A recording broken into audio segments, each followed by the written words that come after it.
Yeah, that's very similar to a lot of restorationist movements. Well, like Mormons actually consider themselves to have apostles, and Jehovah's Witnesses to a degree of sorts.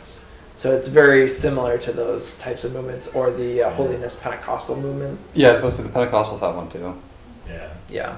So I know they had one when the last election. I don't want to say the Assemblies of God. They have a bunch of prophets that they say are prophets, and every single one of them said that Trump was going to be elected president, and then he wasn't. So every single prophet elected by the church God told them. Yeah. And I think Paul says that you're supposed to stone them if they get it wrong. So well, they were 4 years. Deuteronomy says that. It says, they're my prophet, then they'll say what's true. That's how you test them, is, they'll make a prophecy. Well, the guy that did the Year of Living Biblically, I think it's A.J. Jacobs or something like that, he would stone people, but throw pebbles at them. That's great. So we could do that. There we go, yeah, there we go. Just a thought. Right. Symbolism. As I pose pebble. It's not baptism, it's just sprinkling, right? It's a sprinkling version. That's hilarious. Oh, okay. All right. Do you want to get started? Yeah, I can start us off. Okay, I'm going to start us off with prayer, Hello. and then we can get going. All right, dear Heavenly Father, thank you for this day. Thank you that we can come together and just learn a little bit about some brothers and sisters in Christ, Lord, and what they believe. Please help us to have a good heart posture as we're doing this, especially with the Reformed, who are just brothers and sisters in Christ, Lord. Just disagree with us lightly, Lord.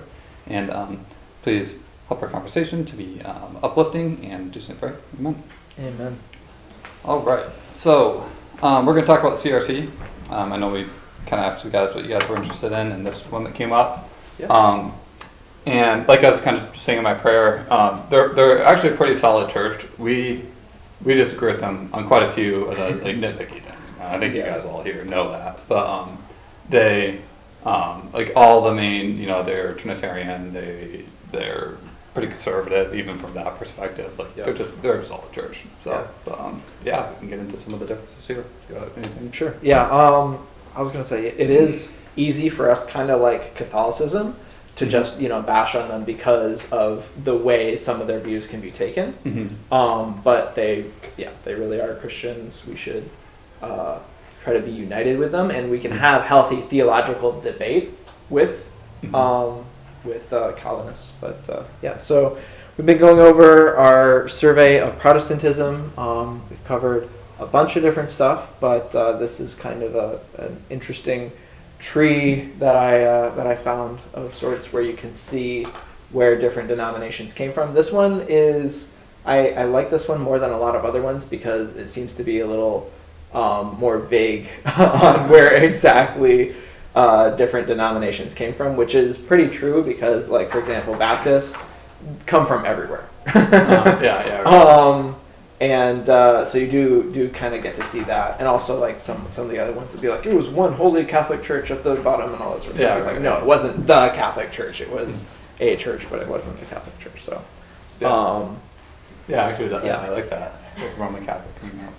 Yeah, so I thought it was pretty interesting. Of course, today we're in this branch here. Last week and the week before we were covering Lutheranism, which in 1517 was a very major event in Christianity as a whole, and basically Martin Luther and John Calvin and many others, of course, spawned the whole Protestant movement. So,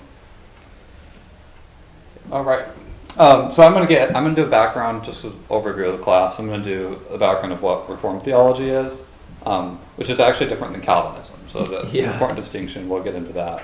And then I'm gonna do a quick history of the church, and then Cal's gonna get into the more nitty-gritty beliefs. And I don't know how far we're gonna get on that. We might do a whole other class. We'll just see. Take it by ear. So, Reformed theology, like I said, it's not Calvinism. So. And it's also not tulip, if you guys have heard any of those things. So everyone's a little familiar with that. It's actually a really broad umbrella term for a kind of a specific subsection of the church even. So like a bit of a subsection of Protestantism. Of Protestantism, yeah. Even But being like more Martin specific. Luther could be considered a reformer. Yeah, well, right. So that's another good way to think about it is you're going to hear the word like reformers and you're going to hear the word like reformed theology, and those are different as well, even though they all come back from the same time period. So let's start. So it's not tulip, and it's a small part. Tulip is a small part of Reformed theology, but all Reformed theology accepts tulip. So can you go over what tulip is real quick? Yeah, so I'll do it Like quickly, what's and because Cal, I think we're going to go into it more in depth Okay, later. yeah. All right, so that's kind of like the core beliefs of Calvinism. It's what Calvin really taught in his Institutes of the Christian Religion, which is an excellent book. It's really dense, but I got through it in about 6 months. I mean, it was just dense, but I would recommend it for anyone if you guys have plenty of time. You guys I don't know, like reading those sorts of books.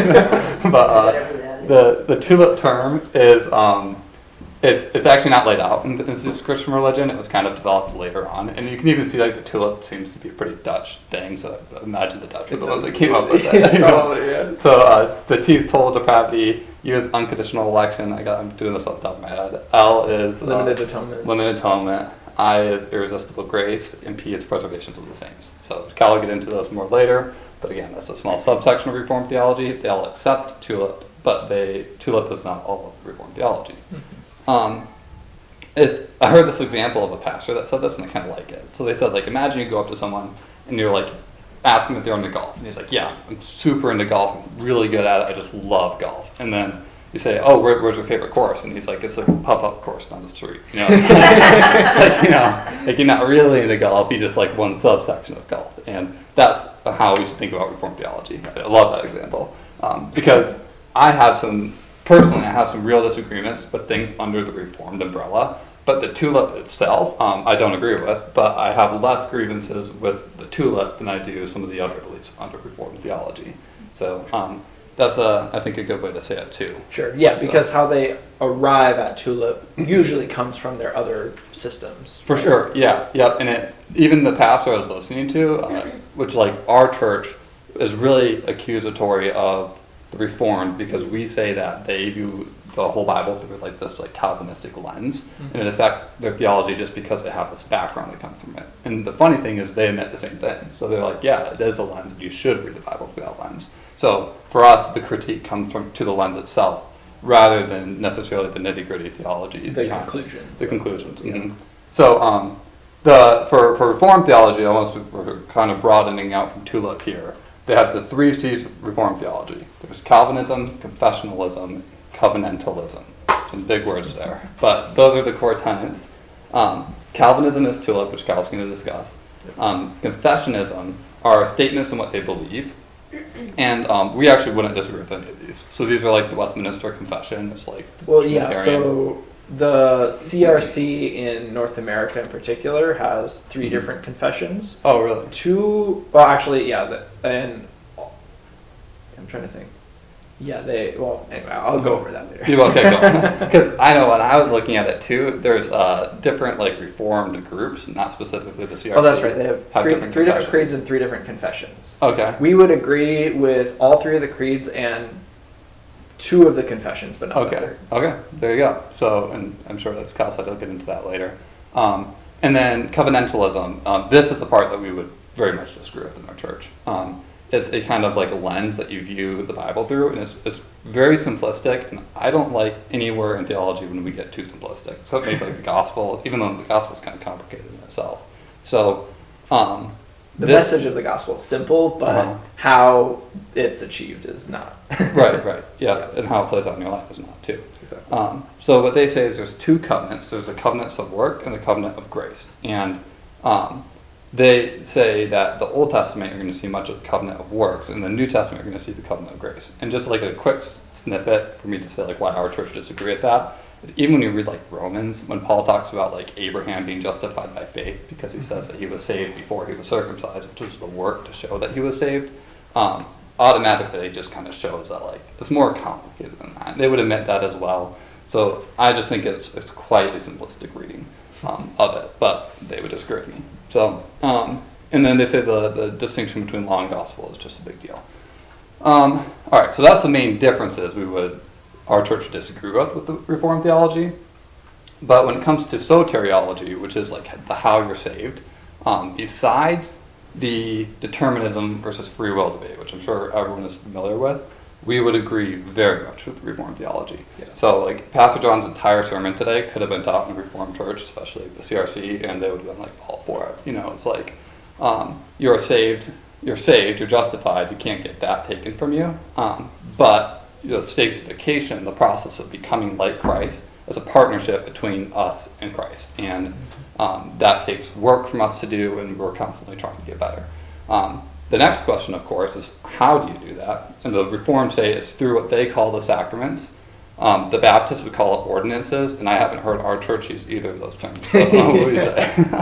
But that's going to include things like the Lord's Supper, baptism, which is where we disagree with that one, prayer, worship, reading the Scripture, the preaching of Scripture, and I think that everyone in our church would agree with that, and I personally strongly agree with that. I think that's really solid teaching. And you can see how those are kind of related to Catholicism and the sacraments that Catholicism teaches. Right, and you'll see that throughout all this. You'll see the way that they practice is very similar to us, but the words they use are very similar to Catholicism because they trace it right back to John Calvin during the split. Yep. So, pretty interesting, great point there.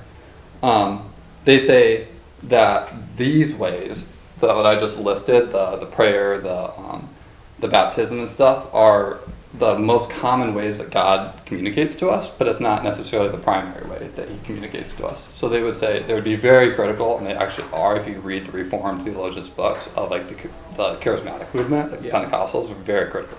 Even someone like Grudem, who's a Reformed Baptist, who is also charismatic himself, is very critical towards the Pentecostals. So it's a very contentious fight there because of this reason. It's like, no, there's common grace. That's how he communicates to us mostly. And then you're going to see the rare occasions like the apostles. Yeah, it's not like a third work of grace type of thing. Yeah, exactly. So, and like I said, so that's why it's important to distinguish Calvinism from Reform, because this is an entire umbrella view of a subsection of the church rather than like Calvinism. And a quick note on the Calvinism specifically is that that's accepted by a lot of different people. So, like, does everyone know who John MacArthur is, or at least heard that name? Pretty famous pastor, theologian out in California. So he's actually a Calvinistic dispensationalist. So, like, that's kind of a weird thing. But he accepts Calvinism, but he also accepts dispensationalism. Grudem, who's like one of my favorite modern theologians, is a Reformed Baptist, so he denies dispensationalism, but is also a Calvinist. So he's like a 4-point Calvinist. He is. Yeah, like almost like a 4-point Calvinist. And that's because of the TULIP acronym. You have 5 different major points that Calvinism ends up concluding as a result of interpreting the Bible through that Calvinistic lens. Yeah. And many people will then describe themselves based on that system and say, like, well, I'm a 4-point Calvinism, so that means I take, T, U, I, and P, but I don't take L. Yeah. Well, yeah, which is interesting because like we take P for sure. We don't take I. Yeah. So I was trying to think. I believe Frontline is 2-point.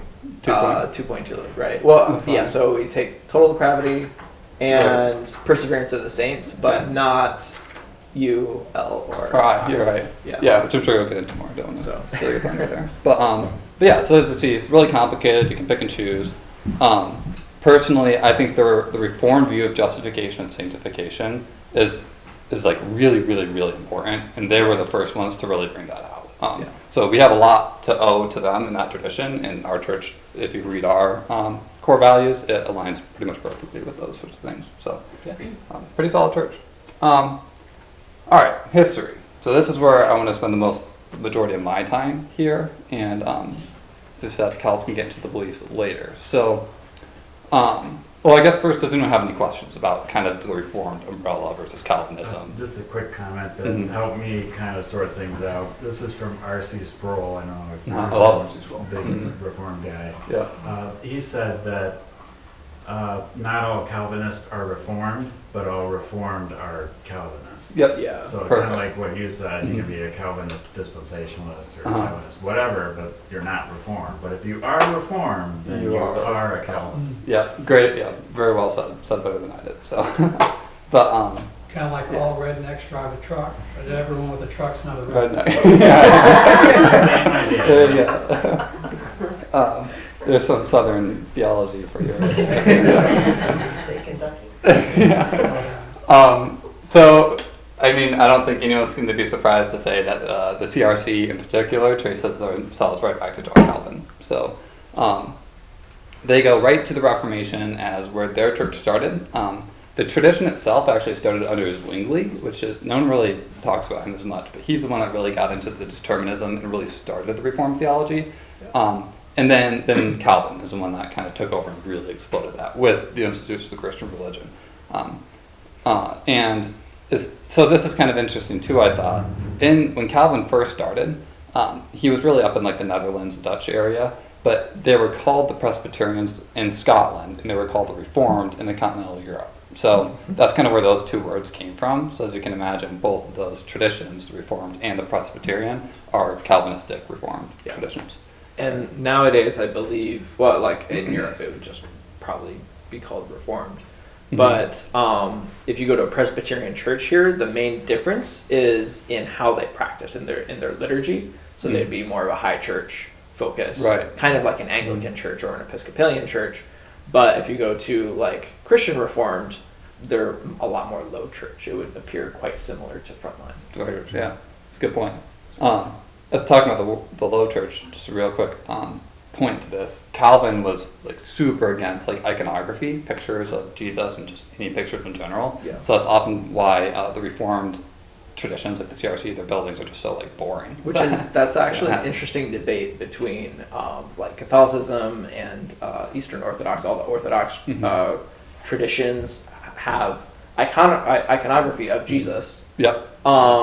Whereas basically across the board, no Protestants do. Yeah, exactly. And it's like even the Catholics will have pictures of God, which is just explicitly said. Not Well, to yeah, be like Catholic. Michelangelo's.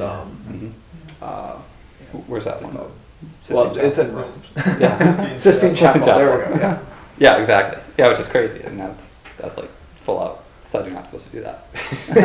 But there's my dish on the Catholics today. I'm sure you guys were waiting for that. But so the history of the CRC in particular, they came from the Dutch. They moved to the U.S. in 1856, and they started the CRC in North America. That's where the church started. What's interesting is I got all this right from the CRC's website. So I know. this is their beliefs. Which, They put side note, I love their website. It's the best. They put literally everything that you could ever want to know about them on their website, which most people don't. Most places you have to really go digging into all the different things of like, oh, here's what you actually believe. Yep. No, with the CRC, they're pretty straightforward about it. Yeah, it's awesome, and I actually really respect that because like this is what we believe. Like, if you want to come join us, like this is where we came from. I mean, I thought it was great. But they came from the Dutch, who came in 1857.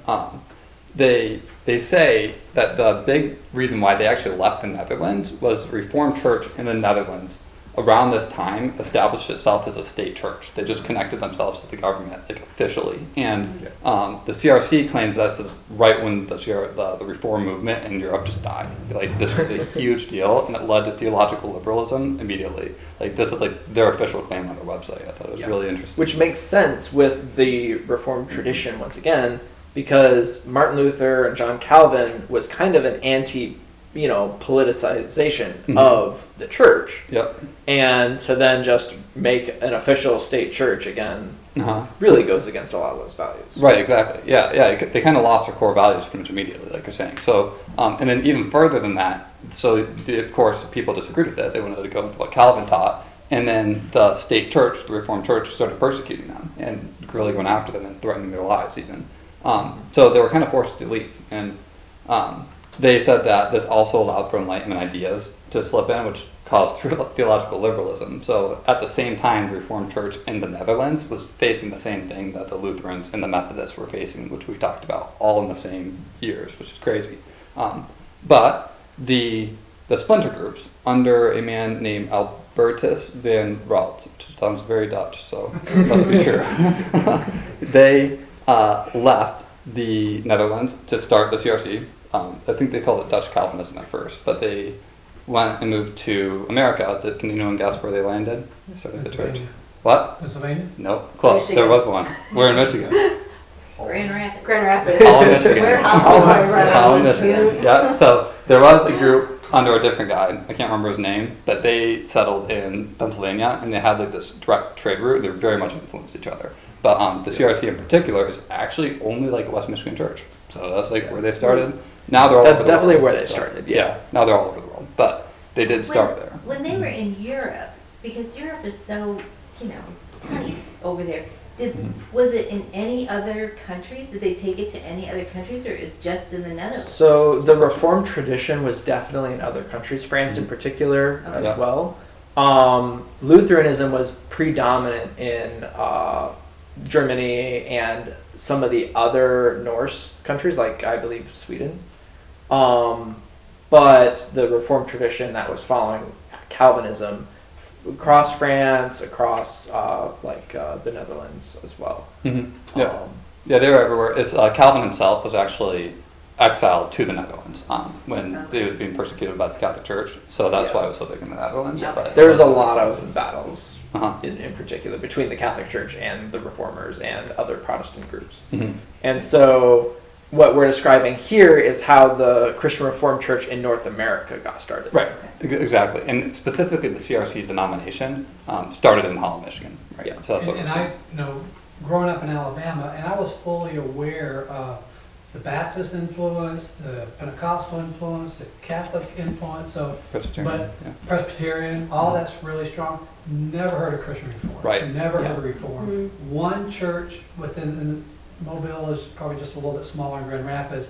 There was one that had covenant in their name, Mhm. and that was it. So Yeah. I was just like, what is this Christian Yeah. Reform? Yeah. Uh-huh. So Yeah. They're I'm actually. sure there's pockets like that all over the United Yeah. States. Oh, yeah. Yeah. For sure. California, Iowa, Mhm.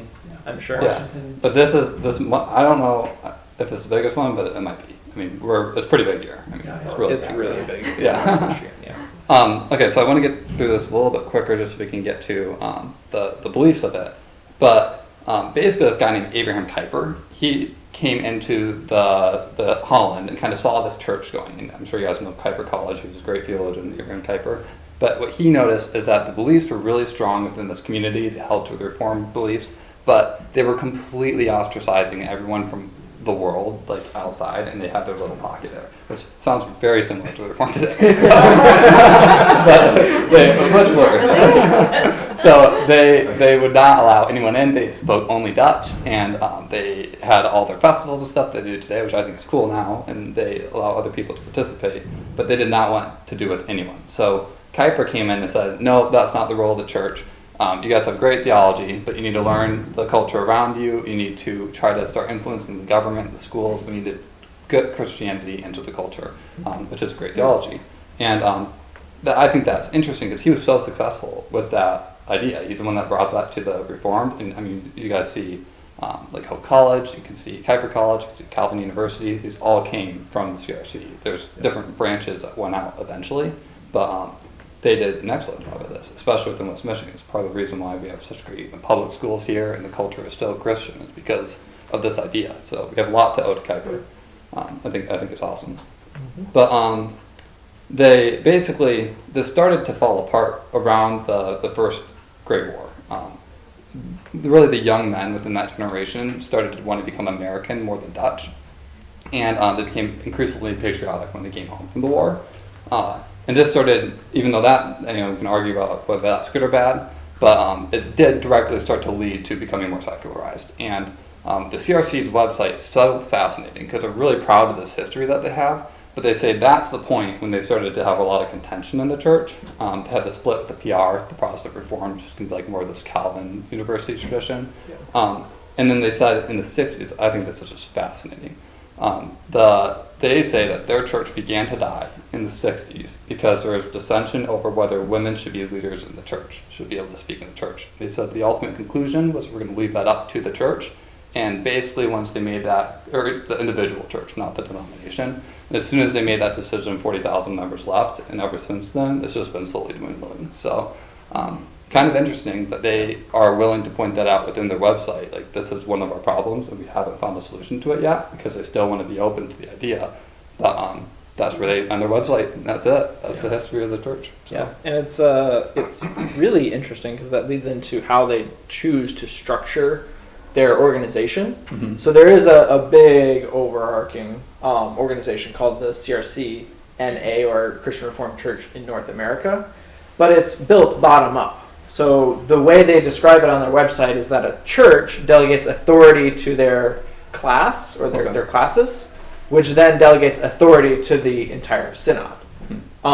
So every church is really in control of its own destiny of sorts, and nothing is really top-down authoritative, which, once again, probably is part of the reason why you had such not so much of a split, but a diminishing over time. Yeah. And that was something that you can go on their website. They publish statistics on the organization as a whole, on the CRCNA. Wow. And you can go and they have Excel sheets where it's just like, here's attendance numbers from the not the early 1900s, but like the mid 1900s. Uh-huh. And you can see that. You can see see it that decline. very clearly. Wow. Where like numbers Fascinating. are going up, and then they, have been diminishing ever since. Yeah. Have they done the stand on homosexuality?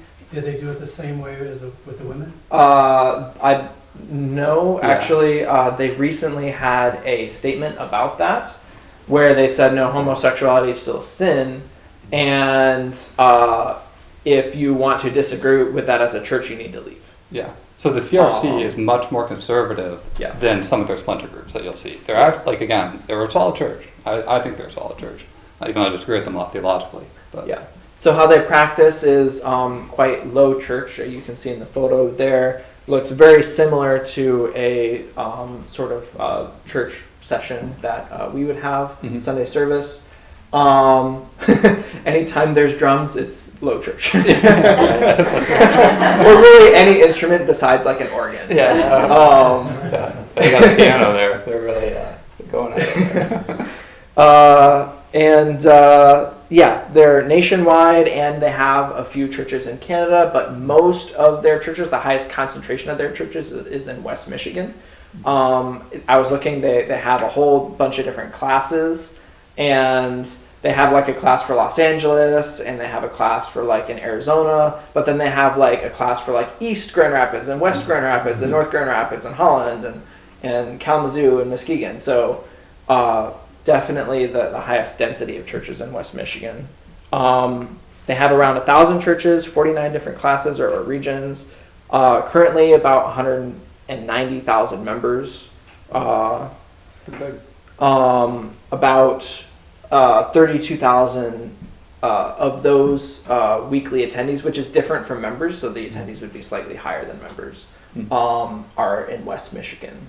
So pretty solid number. Does anyone know how that compares to the GGF by any chance? Any of you?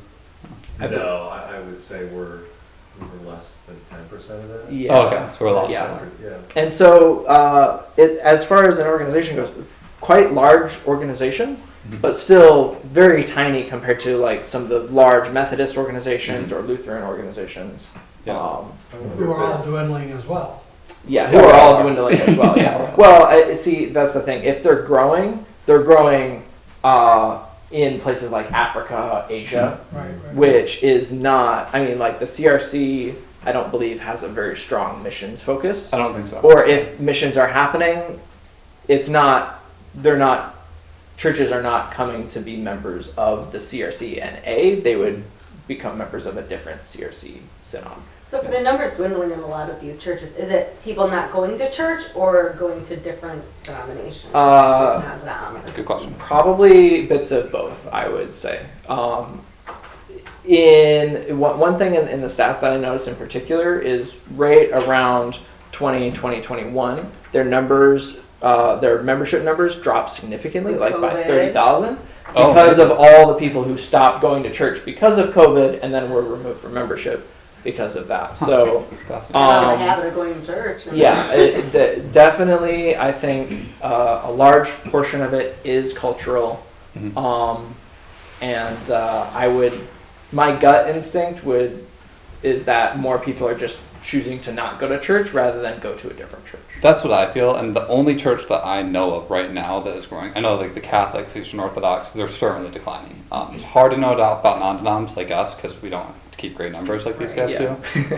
But We don't all get together. And No, yeah. people stuck to Published the numbers. idea that they can view online and Right. not have to Not attend. be a- Right, Yeah. yeah, which is, that's a great point, and yeah, I think that's something that as an American church we should talk about more, because Yeah. it's a great point. But, I'm curious, and I don't know if this is related to decline, but the Christian Reformed Church North America had their offices at Kalamazoo and 28th Street. they just moved, yeah. And it's for sale. They're So moving. I don't know if Well, they're I believe they downsizing sold or- it to Meyer. They're gonna move. Meyer's gonna move their gas station to that corner Okay. because it's a much more. Do you know where they're going or not? No, that was my question. I wondered, did Oh. they sell that because it's an expensive property and they didn't need that much property, or? Yeah, that's a good question. I don't know. Yeah, I have no idea what their plans are there. Mm, If it's related to their decline in numbers or coincidental. I don't know. Yeah. I'm sorry, I just came, but did you cover what the homosexual Yeah, agenda and we- everything, and how that has really affected them? We did. The CRCNA published a statement on that saying their belief is that homosexuality is sinful, and that churches that want to teach otherwise should leave their denomination. Mhm. So the CRC in particular is a subsection of the Reformed Church. Yeah. They're pretty conservative compared to some of the other ones, like the PR church that's going to be like Calvin University. This is more like the Hope or Hope College, if we're going to like look at it that way. Again, it's actually much more Well, so complicated Calvin than that, University is but- still affiliated with them. Yeah, So I don't know yes. what's going to happen there. Uh-huh. Both Hope Um, and Calvin would not agree to that. I mean, Yeah. they support. Well, Calvin's kind of switching up here. They have a. Their theological LGBT seminary probably wouldn't. office when Oh, Hope. we were doing Oh, Calvin. Calvin, yeah. Calvin is When much took more. you to a college visit, I know. it was there. That's what I'm saying. Calvin especially is much more going that direction. I actually like to keep up on the Reform stuff a lot just because I think they have such great theologians.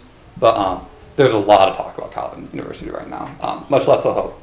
So Hope seems, and I went to Hope, much more conservative from what I could tell. Even though like my professor there was Catholic and stuff, so they're much more like open to that, but still quite conservative. And I don't know and you would probably know, because you know Byron Center, the Byron Center and 84th Street on the corner there. Yeah, First Reformed. First Reform, okay, so that was Reform. Yeah. Mhm. There, all of a sudden, the entire elder board left to go to Rush Creek. Wow. And Rush Creek was like, look, we'd love to have you, but you know, theology-wise, we're different. And they're like, we don't care, you Yeah. preach the Bible, we gotta find someone that's getting back to the Bible. Yeah, and they had so it's probably been a decline over several decades. I knew the pastor, a couple pastors back, very, very. Yeah. In fact, one of the pastors, when he left there, he and his family attended Frontline Yep. for a year or so just to kind of Kuiper. get his very Bruce Kuiper. But Really? they brought in a pastor who was fully in favor of homosexual marriage and that kind of thing. Huh. And the people just left except for a few old people, and they couldn't even though that pastor eventually left, they couldn't maintain with the old people. It's good. It's Yeah. good to see that people do go to like a Rush Creek though. It's like there's still this want within the Christian church or the American church for that. Yeah, yeah. But they did, it's exactly. ironic, and so I'm sure there's a lot more nuance to, always is to the story, but they didn't go to another Reformed church. It's like they felt like Yeah. they couldn't get it within it. Yeah, that's interesting. And so the church that's currently meeting there, it's called something Well, maybe the Well. That's an offshoot from Gun Lake Community Church, which is an RCA church that seems to be doing quite well out in the Gun Lake community, and they actually have a branch in Wayland now, and they're trying to meet and maybe revive a church here in Byron Center, but Sure. Yeah. some Yeah. pockets that are doing well and other churches that are declining. Right, and all that's a great point to show how complicated this is, you know, Yeah. and lots of different beliefs with even in these churches are more united than something like the non-denoms, I guess. I So, think some of my hairdresser went to that church and was just talking about the decline. And I think some of the, possibly why people chose something other than is because there was so much on Ross. That they didn't want to go to another church and have the same thing happen. They wanted to go to a church that wasn't dealing with all of the chaos. Like it's not even an issue. Yeah, right. And so instead of getting in there, the next then the church decides to move more towards homosexuality, we're just gonna move towards a church that's not even an That issue teaches there, the yeah. But it's interesting that they went to Rush Creek instead of like Protestant Reformed. Yes. Because as far as theology, Yes. and Protestant Reformed isn't having, Yeah. they're not letting, They're very conservative. very conservative, Yeah. more so than Yeah, Christian Reformed. so I know, it's Yeah. just, Huh. It is interesting. but it was Well- just an incredibly painful experience for that church. Yeah. Eventually, Yeah. financially, they couldn't afford their bills because they lost so many people. Yeah, Going through this in Phoenix. yeah, and it does go to show how important cultural standards are as well inside a church, right? Might not want to go to Protestant Reform just because of the way that they practice their services, etc. There's lots of those sort of things. Or, hey, my 10 buddies now go to that church. Yeah. I want to go there too because I'll feel a little more welcome. But also, kind of to that point, sorry, real quick, we kind of wonder why they go to Rush Creek though. But if our church started doing that, and the PR church down the road or the CRC down the road wasn't, I would go there in a heartbeat. Like I really would, So, because these sorts of things are just secondary to me. The infant baptism is kind of a big deal for me, but other than that, it's just, I get into that. It sounds weird, but it actually is. But they're a good church. They're solid. Yeah, So. and another point about the decline, they have been losing churches. I believe between last year and this year, they lost like 19 churches. Oh, wow. So Wow. that I'm sure is going along with some of this, where you have a church that decides, hey, now we want to be affirming or whatever. Mhm. So, Yeah.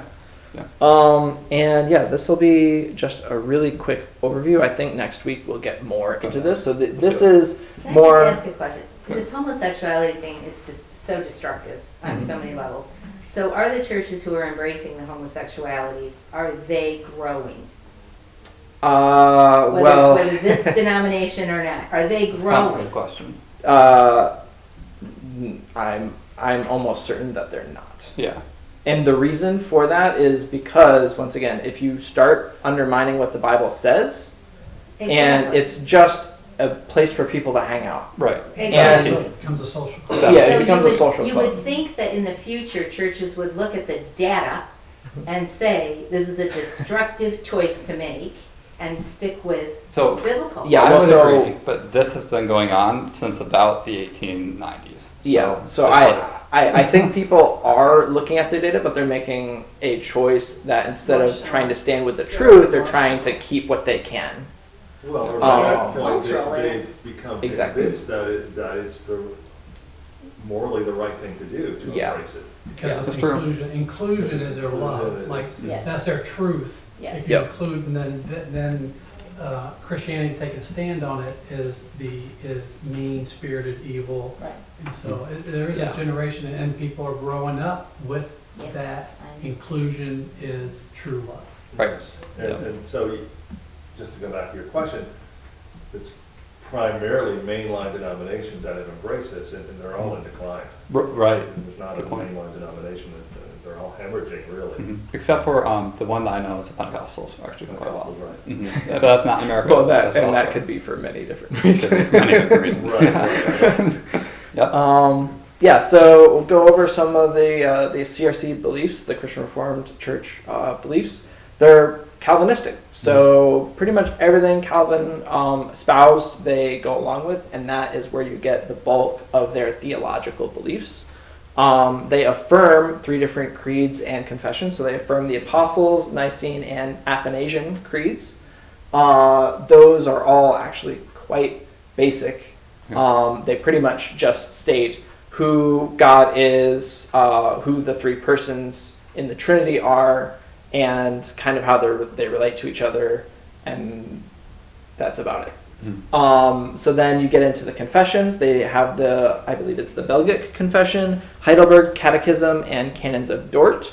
The Belgic Confession and Heidelberg Catechism are pretty similar in that they start talking a little more about how things actually work in terms of salvation and whatever else. But the Canons of Dort is really where Calvinism gets enshrined in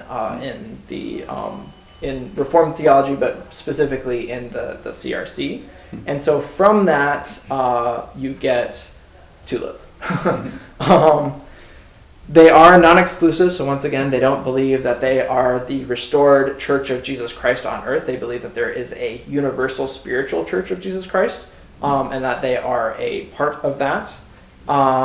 And they affirm all the rest of the classic Christian stuff. So the Trinity, virgin birth, bodily resurrection, crucifixion, burial, resurrection of Jesus Christ, forgiveness of sins for believers, etc.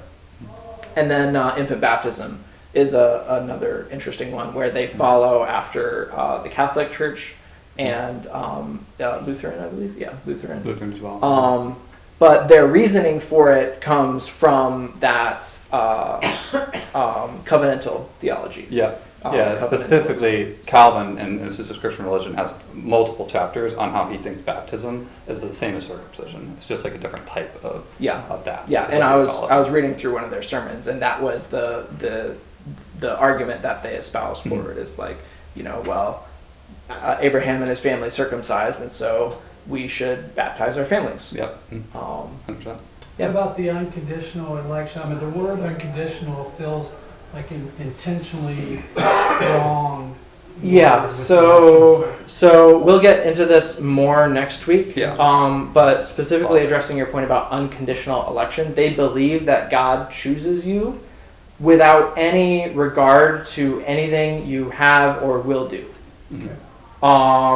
Or really anything physical about you or whatever. Yeah. So there's he something intentionally special. Doesn't choose you as well.